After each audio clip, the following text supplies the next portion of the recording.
Selamat pagi Ibu Novi dan teman-teman semua. Hari ini saya Felicitas Victoria Melati dan Kak Diah Puji Lestari akan mempresentasikan materi mata kuliah sastra populer yaitu tentang Mass and Fan Culture. Selanjutnya langsung saja masuk pada pengertian apa itu Mass Fan Culture. Baik, mass atau fan culture itu merupakan budaya fandom yang merupakan partisipasi masyarakat pada suatu mode atau tren budaya yang berkembang di satu masa tertentu. Jadi, budaya fandom ini juga bisa dikatakan budaya penggemar atau yang mungkin dengan kata kata yang kita kenal gitu dengan penggemar fanatik gitu. Jadi, fandom ini merupakan singkatan dari fan kingdom yang berarti penggemar yang fanatik seperti itu. Nah, fandom ini belum Kak, balik lagi. Nah, fandom ini merupakan partisipasi dari masyarakat pada suatu tren yang sedang berkembang di satu masa tertentu. Nah, ini menjadi budaya karena ini merupakan partisipasi dari banyak masyarakat, dari banyak orang ya, dari banyak orang bukan cuma satu orang. Jadi mungkin mereka akan membuat komunitas, misalnya komunitas penggemar seperti itu. Jadi pada masa tertentu makanya disebut budaya fandom. Selanjutnya, nah apa itu budaya penggemar atau fan culture? Sebenarnya mass atau fan itu kurang lebih sama. Fans itu kan terdiri dari banyak orang, disebut juga massa. Jadi nanti teman-teman tidak perlu bingung sebenarnya mass atau fan itu beda atau enggak, sebenarnya sama saja seperti itu. Jadi yang di sini kita lebih fokus kepada fan culture, jadi budaya penggemar.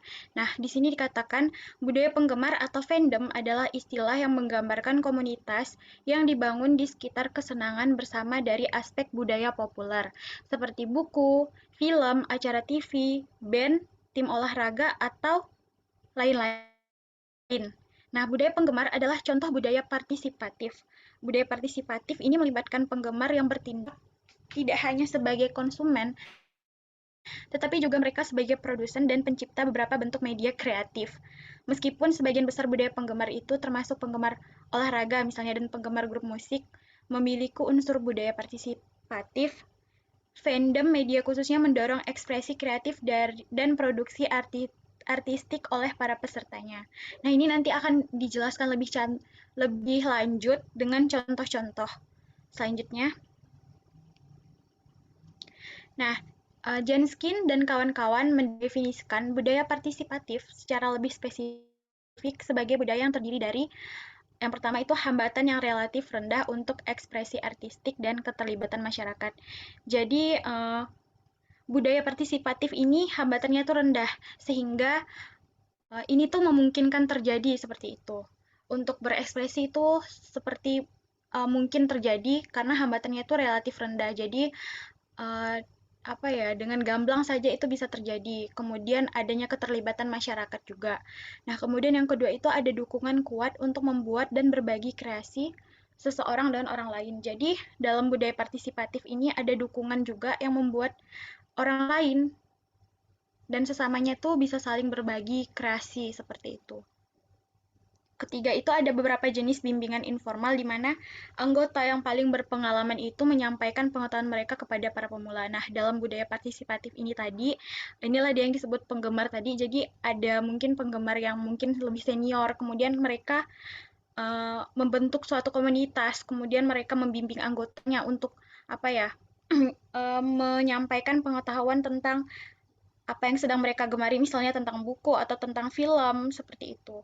Nah, kemudian yang keempat ada anggota yang percaya kontribusi mereka penting. Nah, dalam budaya partisipatif ini ada anggota-anggota yang uh, yakin bahwa kalau jika mereka berkontribusi itu mereka itu dianggap penting. Nah, jadi apa? Kan kalau kontribusi ini kan berarti kan ikut campur ya. Jadi seperti dalam budaya partisipatif ini seperti orang-orang itu mempunyai keinginan untuk selalu berperan, selalu berkontribusi di dalam hal-hal.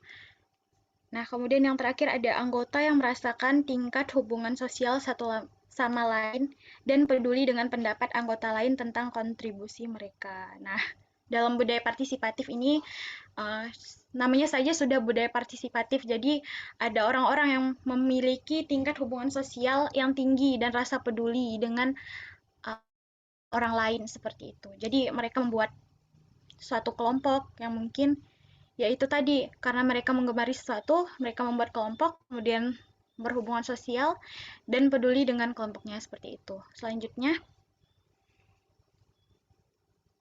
nah, dalam fan culture atau fandom, kreasi dan ekspresi artistik terbentuk dari fiksi penggemar, seni penggemar, video penggemar, cosplay, lagu, film, dan interaksi lainnya dengan seseorang, kelompok, atau alam semesta fiksi. Fiksi penggemar terdiri dari cerita yang ditulis oleh penggemar karya fiksi tertentu, bukan pencipta aslinya, tentang karakter fiksi atau alam semesta. Nah, video penggemar menyetel klip film atau acara TV ke musik dan atau membuat narasi menggunakan klip dari berbagai bahan sumber. Dapat berbentuk lagu-lagu film yang merupakan jenis musik rakyat, biasanya dengan fiksi ilmiah, fantasi, atau alam semesta fiksi lainnya sebagai subjek. Nah, kemudian ada cosplay, yaitu praktik mengenakan kostum atau pakaian dan aksesoris lainnya dalam upaya untuk menggambarkan karakter fiksi. Nah, dijelaskan di sini itu dalam fan culture atau dalam budaya kultur itu terdapat kreasi dan ekspresi artistik dari para anggota atau dari para penggemar.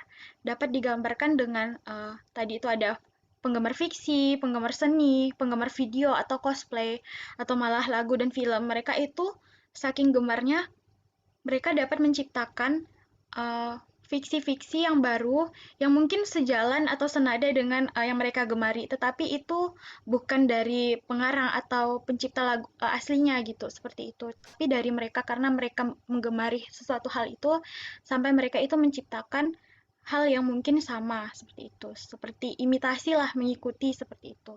Selanjutnya,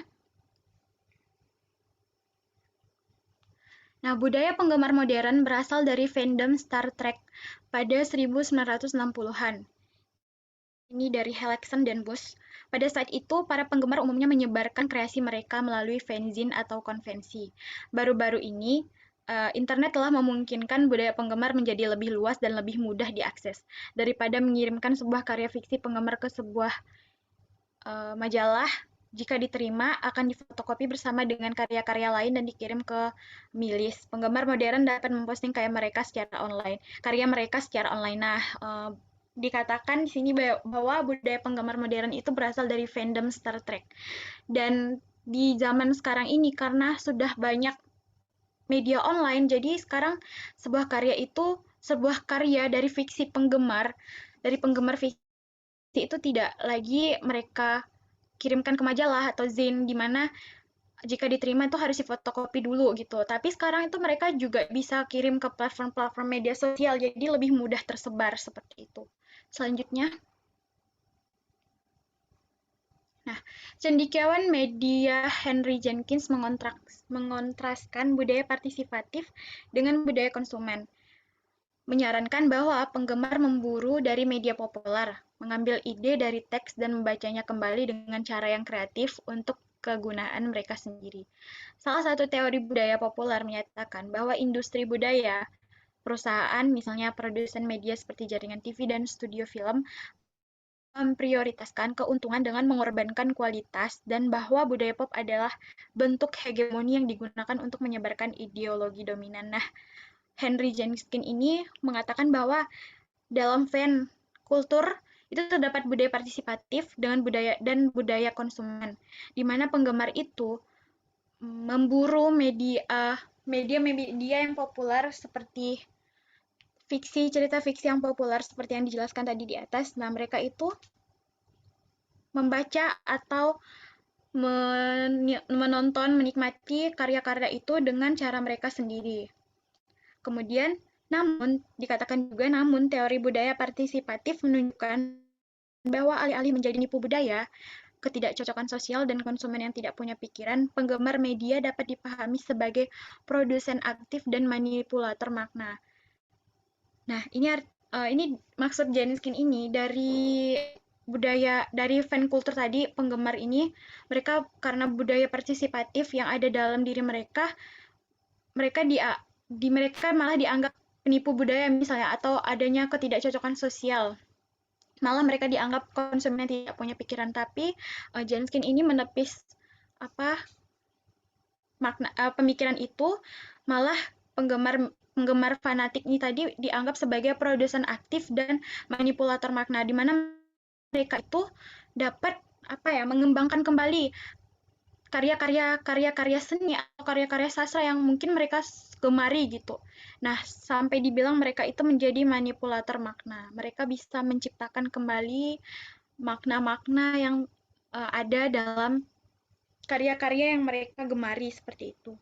Kemudian, interaksi penggemar dengan media menjadi aktivitas sosial, dan proses ini memungkinkan penggemar membangun komunitas mereka sendiri, di mana mereka dapat mengekspresikan diri. Dengan melakukan itu, mereka menciptakan ruang di mana mereka dapat mengkritik ide-ide perspektif, maksudnya tentang gender, seksualitas, dan norma-norma lain yang dipromosikan sebagian oleh industri media. Nah, jadi banyak sekali kontribusi fans ini tadi, misalnya seperti yang dicontohkan itu mereka malah menciptakan ruang di mana mereka itu dapat mengkritik ya ide-ide tentang gender, seksualitas dan norma-norma lain yang dipromosikan sebagai industri media seperti itu. Selanjutnya, nah, Jenskin juga menyarankan bahwa keberadaan fandom merupakan kritik terhadap bentuk konvensional budaya konsumen, sementara juga menyediakan ruang di mana penggemar dapat mengartikulasikan keprihatinan khusus mereka tentang seksualitas, gender, rasisme, kolonialisme, militerisme, dan konformitas paksa. Nah, penggemar tidak hanya secara aktif menghasilkan materi kreatif mereka sendiri, tetapi mereka sering melakukannya dengan cara mengkritik media yang mereka konsumsi. Selanjutnya,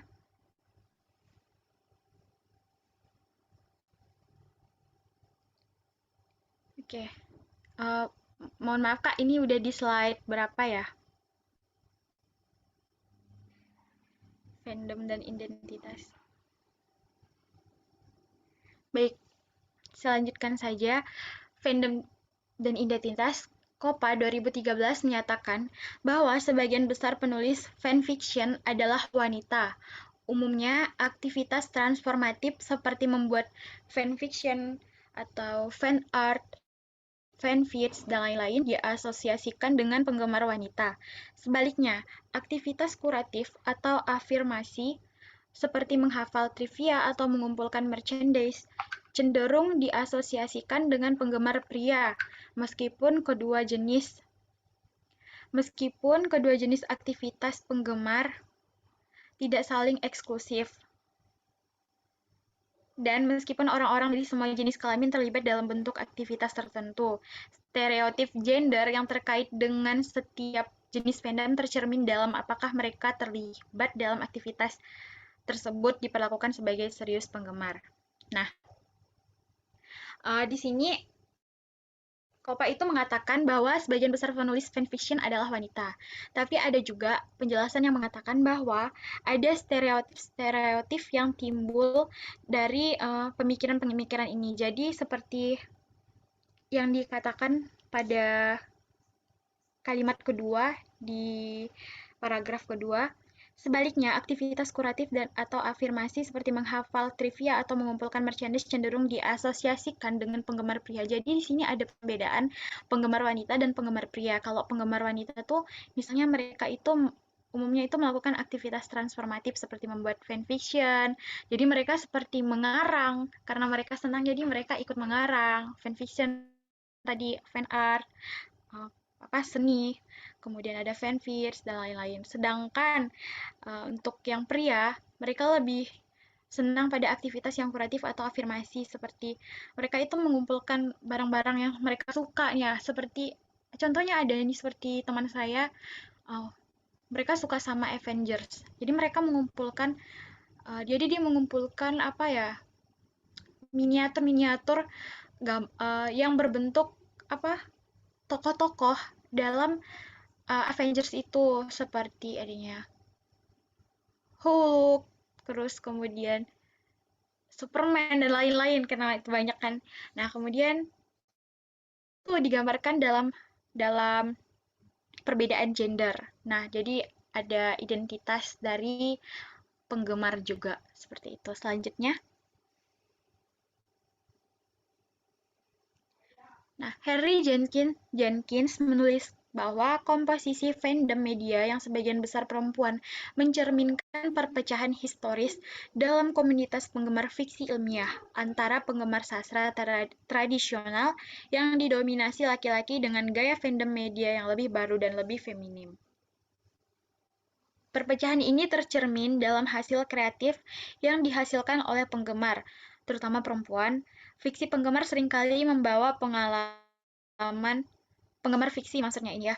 Penggemar fiksi seringkali membawa pengalaman perempuan ke dalam teks sumber yang umumnya ditulis oleh dan tentang laki-laki, seringkali menantang norma gender dan seksualitas. Jadi contoh, saya ambil contoh dalam karya sastra tuh misalnya ada yang karya sastra feminim yang misalnya menyatakan adanya penindasan terhadap perempuan. Nah, jadi untuk itu penggemar yang wanita ini apa ya, menentang gitu, menulis kembali pengalaman-pengalaman ke dengan beracu pada karya sastra yang mungkin dalam karya sastra itu ada cerita-cerita yang menindas perempuan seperti itu. Ya, jadi mereka menantang seperti itu. Selanjutnya, nah, Christina Bosch menggali lebih jauh bagaimana gender menginformasikan persepsi tentang perilaku penggemar tertentu. Gender ini masih berkaitan dengan identitas para penggemar tadi. Jadi tidak hanya cabang-cabang subkultur tertentu seperti yang terlibat dalam fiksi penggemar menjadi kode yang tidak menguntungkan terhadap jenis kelamin tertentu. Tetapi cara media menggambarkan penggemar wanita membuat mereka putus asa dan memalukan. Bush menjelaskan bahwa program televisi, misalnya Supernatural, natural yang basis penggemar utamanya adalah perempuan, menggambarkan bias gender dalam representasinya dari seorang penggemar perempuan tertentu di sebuah konvensi. Dalam televisi Supernatural itu di episode 509. Nah, alih-alih memberikan ciri-ciri karakternya seperti pertunangan, keinginan tahuan, dan komitmen, episode tersebut menggambarkan perempuan itu sebagai agresif secara seksual dan menjengkelkan terhadap subjek laki-laki dalam acara tersebut. Nah, menurut Bush, representasi yang kejam dan penuh kebencian dari penggemar wanita ini tampak aneh. Namun hal itu menunjukkan posisi subjek pemirsa yang dituju jelas, bukan sebagai seorang fans girl. Selanjutnya, Selanjutnya akan saya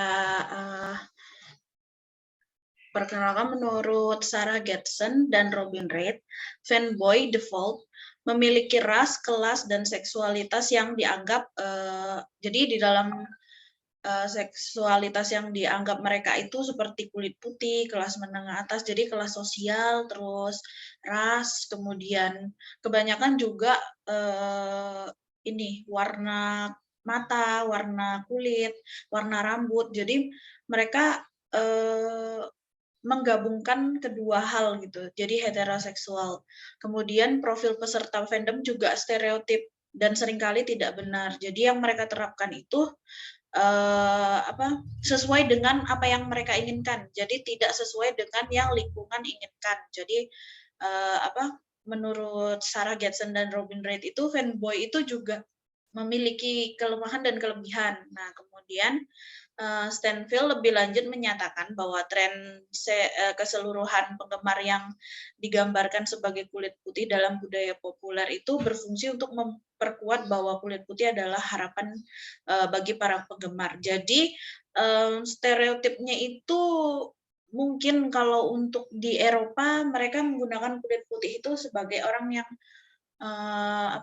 yang dikenal lebih gitu. Kemudian untuk di bagian misalnya untuk di Florida itu orang-orang yang berkulit gelap atau kecoklatan itu dianggap bagus. Nah, Kemudian untuk di Indonesia sendiri, entah mengapa dari tahun 2000, kemungkinan dari 2012 sampai sekarang, tren kulit putih kian digemari karena untuk fandom yang K-pop itu sudah mulai apa ya, merajalela gitu. Jadi untuk keberadaan fans dengan stereotip kulit putih itu lebih dianggap akurat gitu.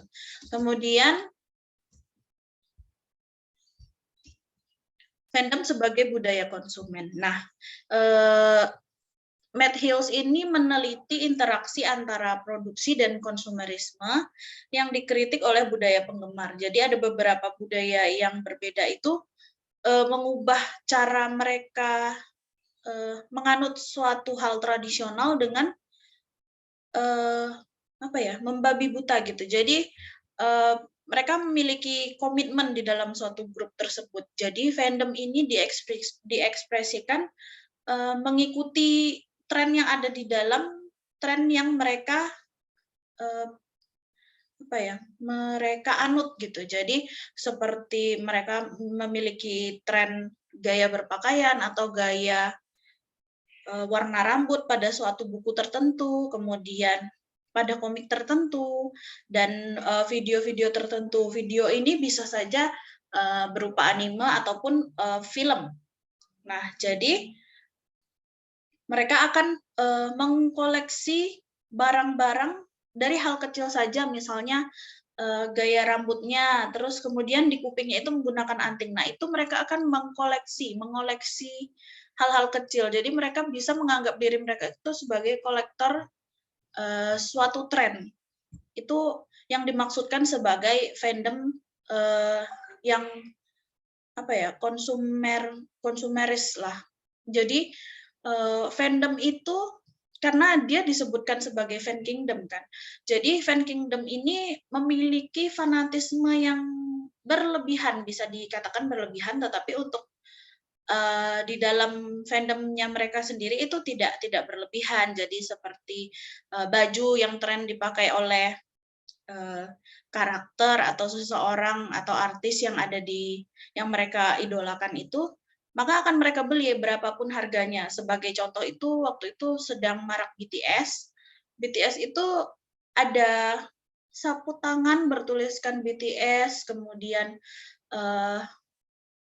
gelas dan stiker yang ditemukan di beberapa spot di dekat beberapa tempat makan di Jogja. Nah, itu semua orang akan mencari, sedangkan orang yang tidak memiliki fans atau fandom ke arah sana tidak akan mencari, tetapi yang memiliki fandom untuk suatu tren itu tersebut, ya akan mencarinya, apapun itu, panas, hujan, badai, pasti akan mencari barang-barang tersebut. Kemudian, nah di sini ada persepsi masyarakat tentang fandom. Fandom ini menurut Jolie Jensen membahas peran kelas atau elitisme dalam budaya penggemar. Nah, di sini menurut orang-orang atau masyarakat biasa yang tidak mengenal fandom atau tidak memiliki fandom terhadap suatu tren tertentu, mereka akan menganggap ini sebuah kegilaan. Jadi, kegilaan yang dimaksud itu contohnya seperti membeli merchandise yang menggunakan beberapa logo BTS seperti itu. Nah, menurut orang biasa itu ya biasa saja. Jadi kalau untuk fandom BTS itu sendiri, mereka akan merekrut dirinya sebagai kolektor. Jadi mereka pokoknya saya harus membeli. Nah, di situ kalau mereka yang sebagai fandom itu tidak mendapat atau tidak memiliki souvenir atau barang yang limited edition, itu mereka merasa kalah. Jadi ada apa ya, bagian kaum elit yang mungkin mereka akan membeli secara terang-terangan. Tetapi kalau untuk fandom yang status sosialnya di bawah lah, maksudnya ekonominya juga nggak terlalu bagus, ya mereka akan apa ya, seperti berlomba-lomba untuk mencari yang murah. Sedangkan untuk yang fandom kelas elit, mereka akan membeli secara dengan cepat. Jadi mereka akan memesan melalui beberapa orang-orang tertentu yang memiliki ikatan dengan si penjual atau si produsen barang tersebut. Nah, tetapi untuk masyarakat sendiri itu kurang bagus untuk dijadikan gaya hidup. Jadi itu bisa dikatakan sedikit berbahaya karena ada satu contoh juga mungkin saking ngefans terhadap motor Vespa sampai membeli beberapa koleksi sehingga dia tidak memiliki ekonominya tidak stabil. Kemudian untuk diperjualbelikan juga tidak selalu orang akan membeli secara cepat. Jadi harus menemukan kolektor-kolektor tertentu juga terhadap Vespa tersebut. Nah, itu yang dikatakan persepsi masyarakat tentang fandom, tapi ada plus minusnya seperti itu. Jadi kita tidak bisa mengatakan bahwa fandom itu sebenarnya berbahaya, itu juga tidak bisa kita katakan seperti itu karena ada beberapa kelemahan atau kelebihan yang mereka miliki. Kemudian kemudian menurut Benson itu memiliki banyak teori tentang alasan dibalik perpecahan kita versus mereka. Nah, jadi di sini fandom atau penggemar atau budaya penggemar itu sebenarnya mengungkapkan ketakutan mereka terhadap sesuatu hal. Jadi fandom ini tidak serta-merta memiliki keberanian karena mereka berkumpul kan, fan kingdom. Jadi mereka dari satu orang fans bergabung menjadi banyak fans. Nah, itu tidak serta-merta mereka bahagia dan memiliki kekuatan yang lebih. Tetapi fandom satu dengan yang lainnya bisa saja terjadi cekcok. Nah, itu yang membuat sebenarnya fandom itu di dunia modern itu harusnya tidak seperti itu, tetapi masih ada saja perpecahan di antaranya. Jadi diyakini bahwa sebenarnya fandom itu bisa saja sih jadi fans biasa saja gitu, tetapi untuk penggemarnya itu sendiri itu kalau sudah melakukan antusias atau fanatisme yang terlalu menuju ke arah sana, ya mungkin mereka menganggap ya ini dunia kami seperti itu. Kemudian ini contoh untuk komik. Nah, komik antik ini dulu mungkin beberapa puluh tahun yang lalu ya, ini dikenal sampai para fansnya itu mencari-cari. Mungkin yang sampai sekarang memiliki fans untuk komik-komik tertentu, itu biasanya mereka akan mencari ke penjual buku yang lama. Jadi kolektor dari misalnya dulu harganya hanya 7.000, mungkin sekarang sudah dijual 35.000. Dan itu kalau mereka memang beneran fanatik terhadap buku ini, mungkin mereka akan tetap membelinya. Kemudian ini pada tahun-tahun saya SD ke SMP mungkin. Jadi ada The Hobbit, Percy Jackson, terus Arthur Conan itu yang The Complete, punyanya Sherlock Holmes. Kemudian ada beberapa juga menuju ke teen lit. Jadi bacaan-bacaan ini itu lebih memiliki fandomnya itu dari usia sekitar 12 sampai dengan 17 tahun itu memiliki kegemaran akan buku ini. Ada yang memang hanya menonton TV atau filmnya saja, kemudian membeli bukunya atau hanya ikut temannya biar dianggap keren. Jadi fandom zaman dulu itu bukan fandom yang terlalu menggebu-gebu. Jadi ada yang fandom ikutan, ada yang memang fandom memang dia itu penggemar dari suatu bacaan tersebut, sastra tersebut gitu. Kemudian ini untuk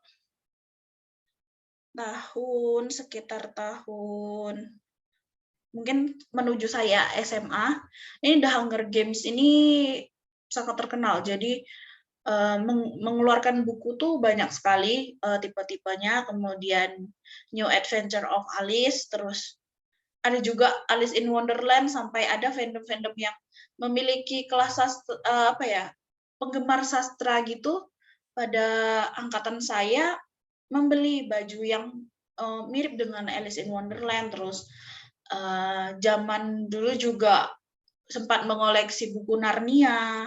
Jadi apa yang diambil itu tidak serta-merta tentang karakter, tetapi dari kisah cinta atau cara makan atau cara berbicara itu mereka akan memiliki fandom-fandom tersendiri. Jadi misalnya fandom Alice in Wonderland yang bagian Alice, kemudian The Hunger Games bagian yang Pita Millard yang kayak gitu. Jadi nggak semuanya itu tentang The Hunger Games-nya itu, tetapi bisa saja ke bagian bagaimana cara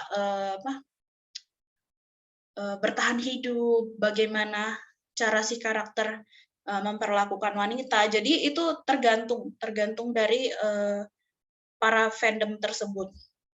Kemudian untuk komik dan fans anime.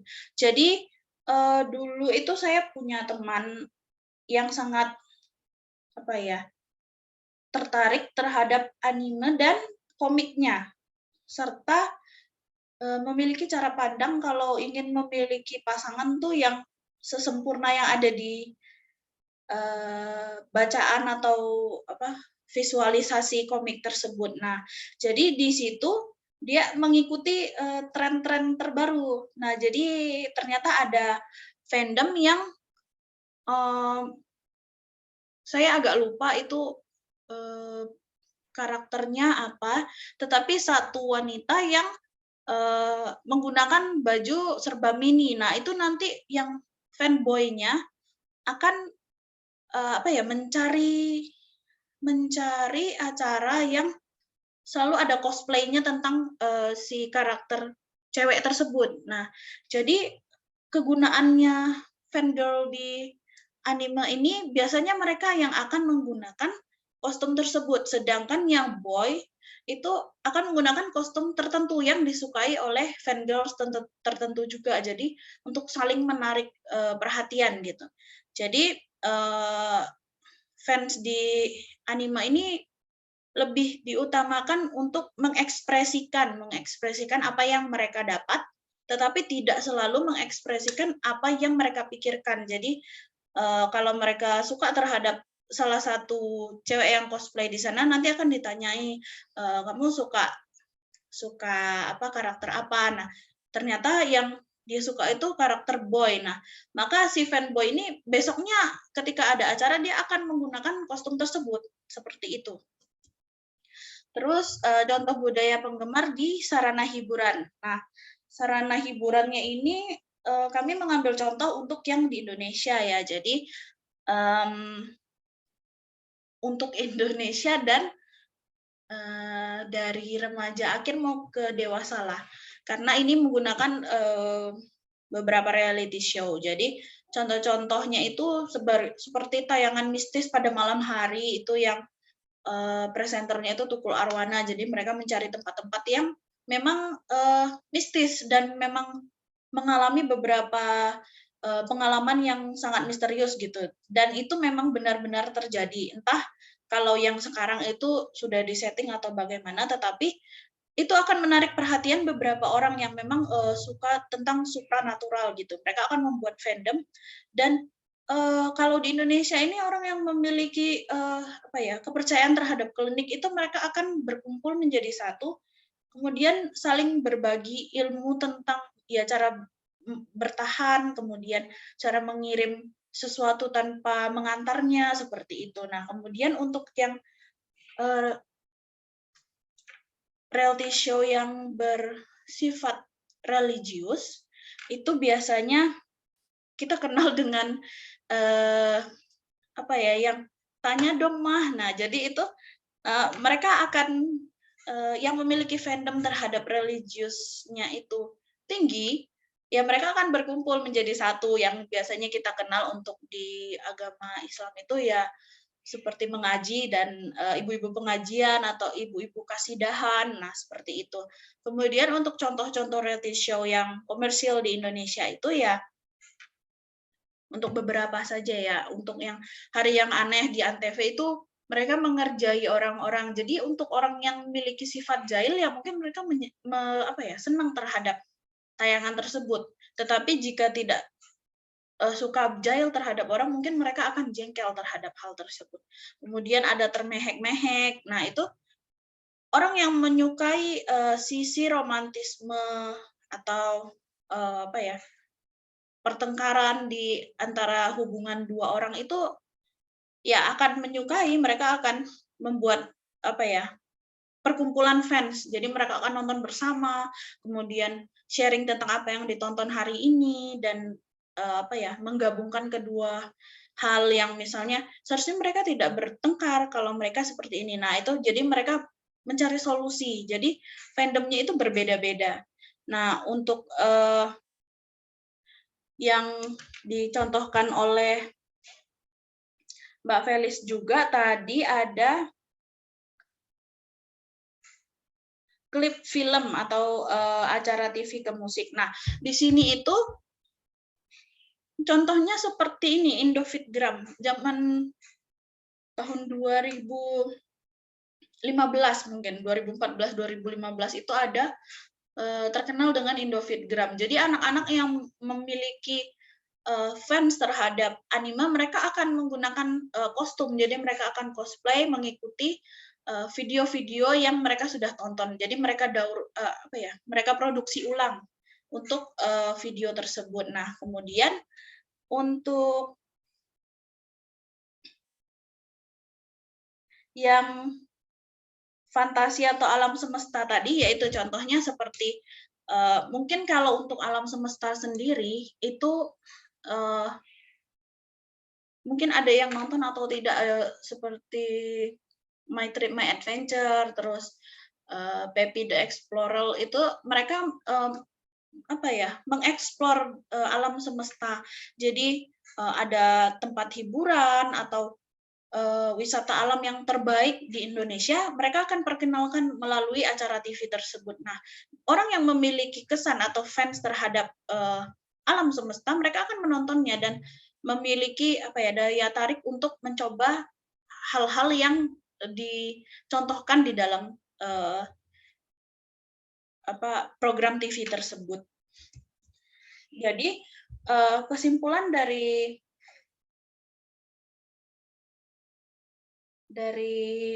presentasi kami hari ini bahwa fans atau mass atau fan culture itu merupakan sebuah budaya menggemari sesuatu dengan trendsetter tertentu. Nah, jadi fan itu sendiri adalah orang yang memiliki ketertarikan terhadap suatu tren atau suatu karakter yang sedang menjadi mode di tahun tersebut. Kemudian fandom itu adalah kumpulan orang yang menyenangi karakter yang sama. Jadi fan dan fandom ini memiliki saling keterkaitan, karena fandom itu sendiri jika tidak memiliki fan, mereka tidak akan berkumpul dan tidak memiliki suatu tujuan untuk menyenangi suatu mode, tren atau karakter tertentu atau sastra tertentu. Nah, kemudian untuk kelemahannya sendiri, fandom ini bisa saja karena terlalu fanatik mereka menjadi anarkis, tetapi sangat jarang terjadi. Kemudian untuk kelebihannya, beberapa tahun yang lalu saya memiliki teman pada saat berkuliah, itu dia mengajak teman-teman fansnya untuk membantu bencana alam di mana gitu. Jadi mereka bergabung bersama untuk menabung atau berdonasi hanya dari Rp1.000 atau sampai dengan ratusan ribu. Nah, itu sebuah sebuah fandom yang bisa dinilai sebagai sifat positifnya dari fandom-fandom tersebut. Tapi tidak semua melakukan seperti itu. Nah, jadi fans yang baik itu, fandom yang baik itu sebenarnya harus bisa melihat lingkungan. Baik buruknya itu kita harus menjadi contoh di lingkungan. Jadi masyarakat juga akan menilai kita dengan baik. Nah, mungkin sekian presentasi dari kami berdua.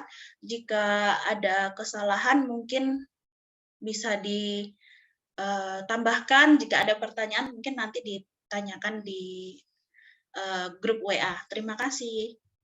Terima kasih.